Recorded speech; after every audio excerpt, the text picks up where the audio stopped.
Boa tarde, a paz e a graça do nosso Senhor Jesus. Se chegamos até aqui é porque o Senhor tem sido fiel e tem nos sustentado.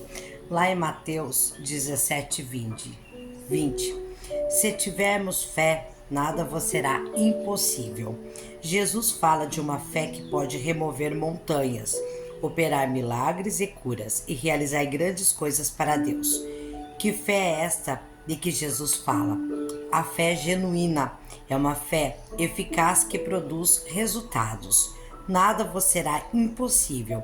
Esta fé não é uma crença na fé como uma força ou poder, mas uma fé em Deus. Esta fé é uma obra de Deus que tem lugar no coração do cristão. É a plena certeza que Deus transmite ao coração de que nossa oração é respondida.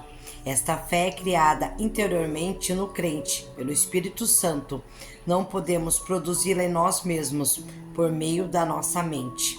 Uma vez que esta fé em Deus é um dom que Cristo comunica ao nosso coração, importa-nos estar unidos a Jesus e a sua palavra e ser mais consagrados a Ele.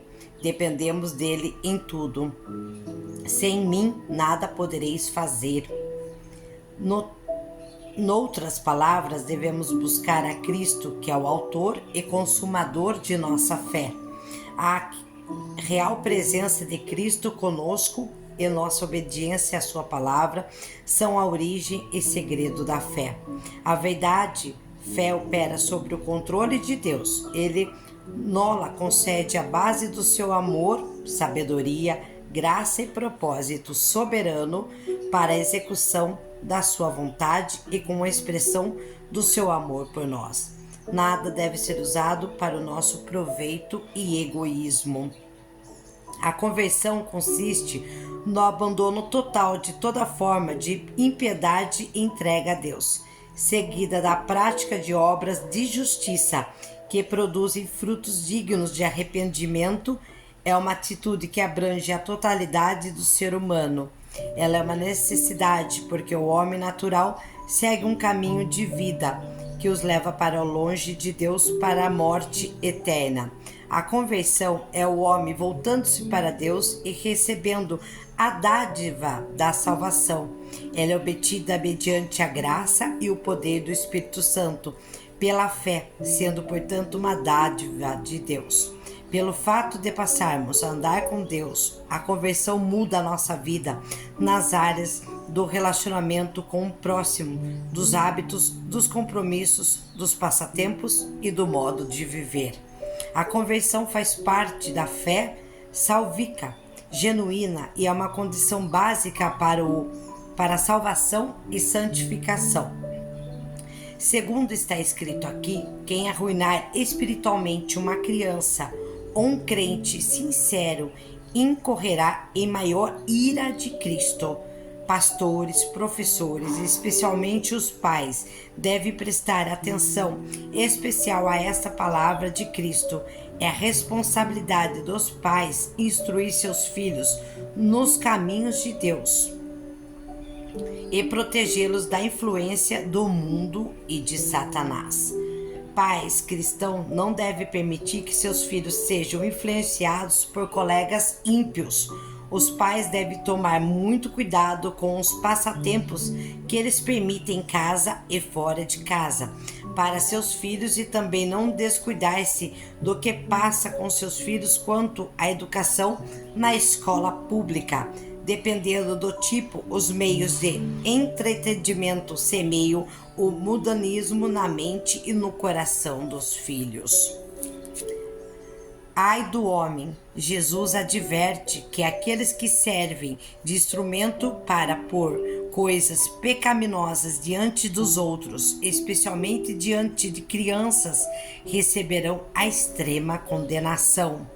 Tais como diversões mundanas, ensinamentos humanistas, filmes imorais, literatura pornográfica, drogas, bebidas alcoólicas, maus exemplos, falsas doutrinas e conhecimento iníquos.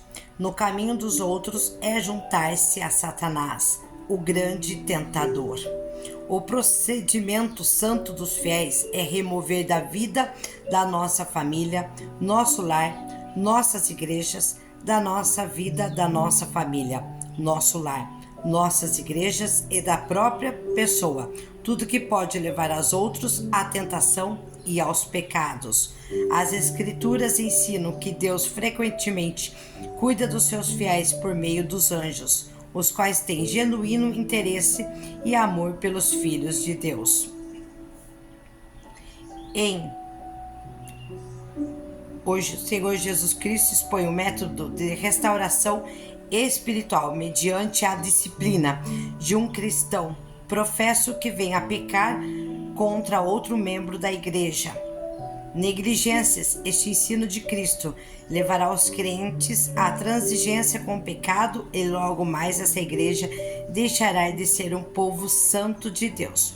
O propósito das disciplinas eclesiásticas é manter a reputação de Deus, proteger a pureza moral e a integridade doutrinária da igreja e procurar salvar a alma do crente desgarrado e restaurá-lo à semelhança de Cristo. Primeiramente, deve-se liderar com o transgressor e repreendê-lo em particular, e se ele atender, deverá ser perdoado. Se o transgressor recusar atender ao seu irmão na fé e seguir firme ao mesmo, ser visitado por um ou dois mais membros juntos, e por fim recusar também atender à igreja local, deve ser considerado como gentil e publicano, como alguém que está fora do reino de Deus, separado de Cristo e caído da graça. Não tem condição de manter membro da igreja e deve ser desligado da comunhão da mesma. A conservação da pureza da igreja deve ser mantida não somente nas áreas do pecado e da imoralidade, como também em caso de heresia, doutrinas e infidelidade e a fé da histórica. Falsos mestres, pastores e seus deveres. As Escrituras ensinam que a disciplina eclesiástica deve ser exercida num espírito de humildade, de amor e de pesar e de autoexame. Pecados de imoralidade sexual na igreja devem ser tratados de conformidade com esses tipos de pecados graves. A igreja toda deve tratar ocupado, se pesar lamento, disciplinando o transgressor o suficiente, excluindo-o da igreja. Posteriormente, após um período de evidente arrependimento, o disciplinado poderá ser o disciplinado poderá ser perdoado, receber outra vez o amor dos irmãos e ser restaurado à comunhão. Os pecados de um obreiro devem ser primeiro tratados em particular e a seguir comunicados à igreja, pois está escrito: repreenda-se na presença de todos, para que também os outros tenham temor. Os dirigentes de igreja locais devem sempre lembrar-se da responsabilidade, apacentar a igreja, os estudos dos pastores e seus deveres. O Senhor requerá uma prestação de contas dos que segue de todos, que se puderem, porque os seus líderes não cuidaram de sua restauração, disciplina ou exclusão, segundo a vontade e o propósito de Deus. Enfim, jamais permita que alguém prejudique a sua fé. A sua fé é a luz que tem que estar acesa. É através da sua fé que muitas coisas que o sobrenatural de Deus faz em sua vida. Não deixe ninguém, absolutamente ninguém, mesmo sendo os líderes, os pastores, apagar a chama da sua fé, porque a sua fé é que te eleva a viver sobrenaturais, a viver o impossível de Deus. É você acreditar, confiar na palavra de Deus, exercer a sua fé, que o impossível acontece em sua vida. Então hoje, que você, através da sua fé, traga o impossível para você, na sua área sentimental, seja na sua área da saúde, seja na tua cura, numa área familiar ou até mesmo financeira. É através da sua fé, na confiança que Deus está fazendo a sua necessidade, o impossível para você. É através da sua fé que você consegue alcançar o poder de Deus sobre a sua vida e seus milagres e suas maravilhas. Então exerça a sua fé, jamais saia da presença de Deus, continua firme e forte, que sua luz esteja acesa, que a sua fé seja maior que tudo, mesmo sendo um grãozinho de mostarda, Deus fará o impossível acontecer em sua vida. A sua fé tem que estar viva dentro de você. Ela é a luz, é a tua vida, ela que move todo o sobrenatural para que haja o melhor para você.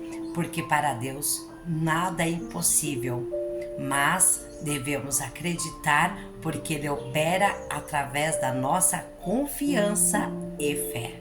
Amém.